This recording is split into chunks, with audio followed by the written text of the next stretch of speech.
మతోన్మాదం అంతం, సిజేఏసీ పంతం, మత సామరస్యత వర్ధిల్లాలి, మానవత్వం ప్రజ్వరిల్లాలి. జై భీమ్, జై భారత్, జై జై రాజ్యాంగం. Christian joint action committee CJAC నుండి మీ archbishop doctor Joshua Daniel Chegudi, జాతీయ అధ్యక్షుడు. విఘ్నులైన సహోదరి నా సహోదరులారా, ఈరోజు కూడా ఒక వ్యాలిడ్ ఇన్ఫర్మేషన్తో మీ ముందుకు వస్తున్నాను. ఇది వ్యాలిడ్ ఇన్ఫర్మేషన్ కాదు, కానీ ఇది హై విట్నెస్, అత్యంత ప్రాధాన్యతతో కూడుకున్న సాక్ష్యాన్ని మీ ముందుకి తీసుకొని వస్తున్నా. అది కూడా క్రీస్తునందు హతసాక్షి అయిన దైవజనులు డాక్టర్ పగడాల ప్రవీణ్ కుమార్ గారిని హత్య చేశారు అని మనం బలముగా నమ్ముతున్న దానికి, ఇది హత్యే అనడానికి ఈ హై విట్నెస్ మనకి ప్రధాన కారణం అవుతుంది. ఈ హై విట్నెస్ కూడా మీడియా వారు, సోషల్ మీడియా వారు, ఎలక్ట్రానిక్ మీడియా వారు, ప్రింట్ మీడియా వారు కానే కాదు, కానీ లేదా క్రైస్తవేతరులో లేదా ఒక అధికారులు వీళ్ళెవరు కాదు, కానీ ఎక్కడైతే డాక్టర్ పగడాల ప్రవీణ్ కుమార్ గారి మహిమదేహం పడి ఉందో ఆ పడి ఉన్న ప్రాంతానికి, ఆ ప్రాంతం కలిగిన మండలం, పోలీస్ స్టేషన్, జిల్లాకి సంబంధించిన గౌరవ తూర్పుగోదావరి జిల్లా ఎస్పీ నరసింహ కిషోర్ గారి యొక్క మాటలు, తదుపరి ఏలూరు రేంజ్ గౌరవ inspector general of police Shri Ashok Kumar గారు, వీరిరువురు మాట్లాడిన మాటలు వీడియో రూపంలో మనం చూస్తున్నప్పుడు, వీరే మన కేసుకు ప్రధాన సాక్షులు, వీరే మన కేసును నిలబెడతారు, ఈ కేసులో హత్య చేసిన దోషులను పట్టుకొని వస్తారు అనడానికి ఏమాత్రం సందేహం లేదు. నేను మరలా చెబుతున్నాను, ఏ గాలి వార్తలు నమ్మొద్దు, కానీ ఈ కేసుని ఇన్వెస్టిగేషన్ చేస్తున్న గౌరవ పోలీస్ అధికారుల నోట నుండి వచ్చిన ఏ మాట అయినా, ఆంధ్రప్రదేశ్ రాష్ట్రంలో ప్రస్తుతం పోలీసు విధులు నిర్వహిస్తున్న వారి నోట నుండి వచ్చిన ఏ మాట అయినా మనకి ప్రామాణికం అనే విషయాన్ని ఎన్నడూ మర్చిపోవద్దు. ఒకసారి మీరు చూడండి. 24th ఏదైతే జరిగిందో, మనకి 25th మార్నింగ్ అరౌండ్ 8:30 టైంకి మా ఏఎస్ఐ గారు నడిచొస్తుంటే, ఆ నడిచొస్తున్నప్పుడు ఎవరో చెప్పారు ఇక్కడ బాడీ పడి ఉందండి అనేసి.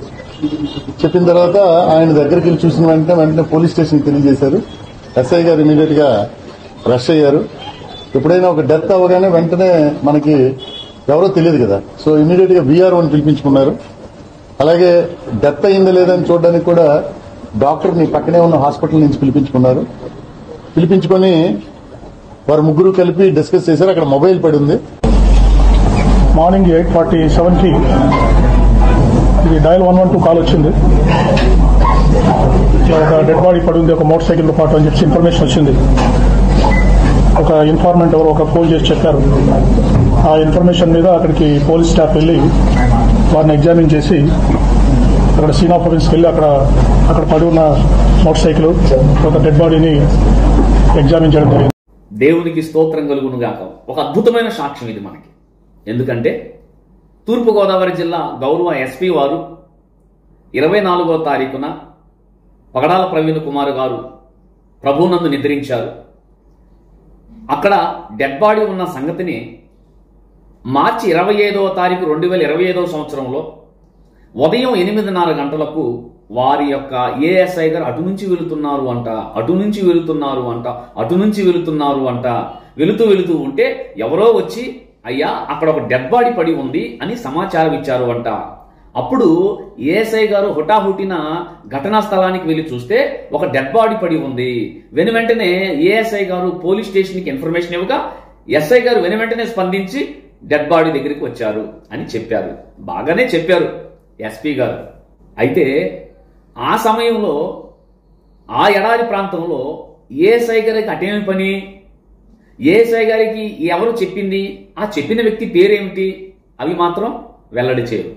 ఏఎస్ఐ గారి పేరేమిటో, ఏఎస్ఐ గారికి సమాచారం ఇచ్చిన వ్యక్తి ఎవరో, వారి వివరాలు మనకు తెలియదు, చెప్పరు, బయటికి చేయరు. అది ఇన్వెస్టిగేషన్ లో భాగంగా ఉంచుతారనేది వారు చెబుతారు మనకి కదా. ఓకే, ఇంతవరకు బాగానే ఉంది. మరి గౌరవ ఐజీ గారు ఎస్పీ గారి కన్నా 2 అంతస్తులు ఎక్కువ కలిగిన ఉన్నత అధికారి, ఏలూరు రేంజ్ సుమారు 4 జిల్లాలకు పోలీస్ బాస్ అయిన గౌరవనీయులు శ్రీ ఐజీ అశోక్ కుమార్ గారు వారేం చెప్పారు? మాకు 112కి అంటే 112కి ఎవరు ఫోన్ చేస్తారు? అది మహిళలు చేస్తారు. 100కి ఏమో మామూలు చేస్తారు. 112 వచ్చేసేలేకే అది మహిళలకు సంబంధించింది. ఓకే, ఎవరో చేశారు. ఎప్పుడు చేశారు? 8:47 చేసిన తర్వాత అక్కడ పోలీసు వారు అలర్ట్ అయ్యారు. ఆ సమాచారాన్ని బట్టి డెడ్ బాడీ దగ్గరికి వచ్చారు. విఆర్ఓ గారిని చూశారు. తర్వాత శవ పంచనామా సంథింగ్ ఏదో చేశారు. ఇక్కడ మనం గమనించాల్సింది ఏమిటంటే, గౌరవ ఎస్పీ గారు ఇచ్చే స్టేట్మెంట్ ఏమిటి? బహిరంగంగా మీడియాకి 8:30 గంటలకు మా ఏఎస్ఐ గారు అటు నడుచుకుంటూ పోతూ ఉంటే ఎవరో ఒక వ్యక్తి వచ్చి అక్కడ డెడ్ బాడీ పడి ఉందని చెప్పారు. మంచిది. కానీ గౌరవ ఐజీ వారు ఏం చెబుతున్నారు? 8:47 డైల్ 112కి ఫోన్ చేశారు. ఆ తదుపరి మేము వచ్చాము అని చెప్పారు. మరి ఈ రెండిట్లో ఏది కరెక్టు? ఏఎస్ఐ గారు నడుచుకుంటూ వెళ్ళడం కరెక్టా? ఏఎస్ఐ గారికి వేరే వ్యక్తి సమాచారం ఇవ్వడం కరెక్టా? లేదా 112కి ఏ మహిళ అయినా లేదా మరొకరైనా ఫోన్ చేసింది కరెక్టా? ఏది కరెక్టు? లేదా ఈ రెండు కరెక్టా? గౌరవ ఎస్పీ గారు చెప్పిన 8:30 కరెక్టా? గౌరవ ఐజీ గారు చెప్పిన 8:47 కరెక్టా? గౌరవ ఎస్పీ గారు ఏఎస్ఐ గారు నడుచుకుంటూ వెళుతూ ఉంటే మరొక వ్యక్తి సమాచారం ఇచ్చారు అన్నది కరెక్టా? డైల్ 112కి పోలీసు వారికి వేరే వ్యక్తి ఫోన్ చేశారు అని చెప్పింది కరెక్టా? ఏది కరెక్టు? ఇంతకీ డైల్ 112కి ఫోన్ చేసిన వ్యక్తి పేరు చెప్పరు, ఆ వ్యక్తిని చూపించరు. ఏఎస్ఐ గారికి సమాచారం ఇచ్చిన వ్యక్తి పేరు చెప్పరు, ఆ వ్యక్తిని చూపించరు. చూసారా ఎంత కాంట్రడక్షన్ ఉందో గౌరవ పోలీసు వారి యొక్క మాటల్లోనే. సో ఇది మనకి చాలా వ్యాలిడ్. ఈ కేసుకి మన ప్రధాన సాక్షులు, ప్రధాన సాక్ష్యాధారము గౌరవ ఎస్పీ గారు, గౌరవ ఐజీ గారే. ఈ మాటలను బట్టే మేము హత్య అని బలంగా నమ్ముతున్నాం. ఏమాత్రం డౌట్ లేదు, సందేహం లేదు. పగడాల ప్రవీణ్ కుమార్ గారిని హత్య చేశారు. ఎవరు చేసి ఉంటారని మేము బలముగా అనుమానిస్తున్నామంటే, తెలంగాణ రాష్ట్రంలో ఉన్న కొంతమంది ఆర్ఎస్ఎస్, బీజేపీ, విహెచ్పి అనే మతోన్మాద సంస్థలకు అమ్ముడుపోయి లంచాలు తీసుకొని వాళ్ళ మోచేతి నీళ్లు దాగిన కొంతమంది పోలీసులు తప్పుడు ఫిర్యాదులు తీసుకొని తప్పుడు ఎఫ్ఐఆర్లు రహస్యంగా రిజిస్టర్ చేసి ఆ కేసు ఉందని చెప్పి సివిల్ డ్రెస్ లో పగడాల ప్రవీణ్ కుమార్ గారి వద్దకు వెళ్లి ఎలాంటి నోటీసు చూపించకుండా, నోటీసు ఇవ్వకుండా మేము పోలీసులు అని చెప్పి పోలీసు జీవు కానీ దుండగుల హంతకుల కార్లు ఎక్కించుకొని అజయ్ బాబును ఏ విధముగా హైదరాబాద్ పోలీస్ క్వార్టర్స్ లోకి తీసుకెళ్లి బంధించారో ఆ ప్రాంతానికి తీసుకువెళ్లి ఈ పోలీసులే చంపి ముఖం మీద గుద్ది, పొళ్ళు ఓడగొట్టి, పెదాలు కోసి, పోలీస్ బూట్ కాలుతో గుండెల మీద కొట్టి చిత్రహింసలు బట్టి చంపారు అనేది తెలంగాణ, ఆంధ్ర రాష్ట్రాల్లోని ప్రజలందరి అభిప్రాయం. దీనిని మాఫీ చేయడానికి కొన్ని కోట్ల రూపాయలు చేతులు మారాయి, లంచాలుగా వెదజల్లేరన్నది కూడా పబ్లిక్ లో ఉన్న బలమైన అనుమానాలు, సందేహాలు నిజాలుగా అవి రెక్కలొచ్చి ఎగురుతున్నాయి. ఈ విషయంలో గౌరవ పోలీసు వారే ఈ కేసులో మనకు ప్రధాన సాక్షులు. ఇప్పుడు ఎస్పీ గారు చెప్పింది కరెక్టా? ఐజీ గారు చెప్పింది కరెక్టా? ఏది కరెక్ట్? ఎందుకు ఇంత దాస్తున్నారు? ఎందుకు దీనిని ఇంత డైవర్ట్ చేస్తున్నారు? ఎవరున్నారు దీని వెనక? దీని వెనక పెద్ద హస్తాలు ఉన్నాయి. దీని వెనక కోట్ల రూపాయలు దందా జరిగింది. ఏమాత్రం సందేహం లేదని ఇది బలమైన అనుమానాలతో మనం నివృత్తి చేసుకుంటూ నిజాలుగా రూపం దాల్చుతున్నాయనే విషయాన్ని మనం గమనించాలి.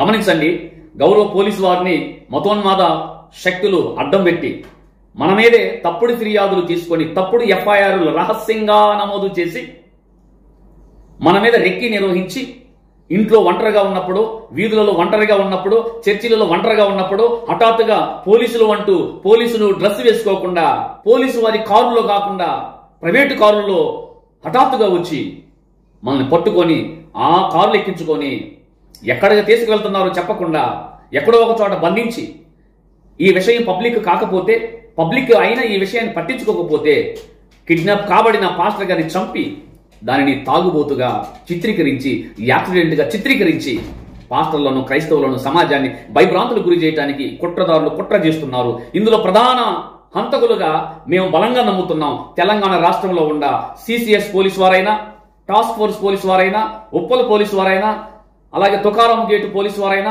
ఎల్బీ నగర్ లో గల పోలీసు వారైనా అయ్యుండవచ్చు అనేది తెలంగాణ రాష్ట్ర ప్రజల బలమైన అనుమానాలు, సందేహాలు, అభిప్రాయాలని కూడా మేము ఇందు మూలంగా తెలియజేస్తున్నాం. కాబట్టి ఎవరైనా అక్రమంగా, దౌర్జన్యంగా, దుమ్మిగా సివిల్ డ్రెస్సులో మేము పోలీసులు వస్తే వాళ్ళు పోలీసులు కాదు కాబట్టి చొక్కా పట్టుకోండి, జుట్టు పట్టుకోండి, వాళ్ళ ఆంతని కట్టివేసి దొంగ దొంగ అని అరవండి. గౌరవ పోలీసు వారి వంటకు ఫోన్ చేయండి, వాళ్ళ మీద కేసు పెట్టండి. ఎందుకంటే గౌరవ పోలీసు వారు యూనిఫామ్ వేసుకుని వస్తారు, పోలీసు వారు జీబులో వస్తారు, అలాగే 41A CRPC నోటీస్ తీసుకుని వస్తారు. మర్యాదగా గౌరవంగా వ్యవహరిస్తారు. అది కూడా దొంగలు వచ్చే సమయంలో రారు, దొంగలు పట్టపగలు వస్తారు.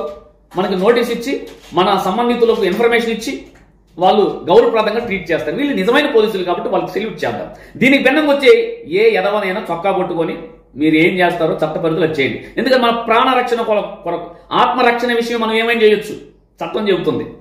మన ఆత్మరక్షణ కొరకు, మన ప్రాణాన్ని మనం కాపాడుకోవడం కొరకు వచ్చిన వారు పోలీసు ముసుగులో వచ్చారు, సివిల్ డ్రెస్ లో వచ్చారు, నోటీసు లేకుండా వచ్చారు, పోలీసు జీపు గాని కిడ్నాప్ కారులో వచ్చారు. వీరు కిడ్నాపర్లే, వీరు హంతకులే, వీళ్ళు దొంగలని కేకలు వేసి పట్టుకొని కాలర పట్టుకొని కొట్టి రూమ్ లో బంధించండి. అవసరమైతే కుక్కలుంటే కుక్కలని కల్పించండి. తర్వాత పోలీసు వారికి అప్పచెప్పండి. అయ్యా మేము పోలీసులు మన ఐడి కార్డు చూపిస్తే, అయ్యా సార్ క్షమించండి సార్, పోలీసు వారంటే ఇలా రారుగా సార్, పోలీసు వారంటే హోందాగా వస్తారు, ఎందుకంటే మా పాస్టర్లను కొట్టి చంపుతున్నారు సార్, మా పాస్టర్లను క్రైస్తవులను కిడ్నాప్ చేస్తున్నారు సార్, అందువల్ల మేము ఇలా చేశాం, క్షమించండి సార్ అన్న ఏ నేరం కాదు, ఏ ఎఫ్ఐఆర్ కూడా రిజిస్టర్ కాదు. ఈ విషయాన్ని గుర్తుపెట్టుకోవాలని, ఈ విషయంలో పక్కాగా మనకి బలమైన ఆధారం గౌరవ ఎస్పీ గారు, ఐజీ గారే. ఇందులో ఏమాత్రం సందేహం లేదు. దేవుడు త్వరలో అద్భుతమైన కార్యం చూస్తున్నారు. దేవుడు అతి కొద్ది రోజుల్లో బలమైన కార్యం చేయబోతున్నాడు. ఈ ఉదయాన్నే దేవుని కార్యాన్ని ఒకటి చూశాను. ప్రభు చిత్తమైతే అది మనకు అనుకూలంగానే దేవుడు కార్యం చేయబోతున్నాడు. దేవుడికి మహిమ కలుగును గాక.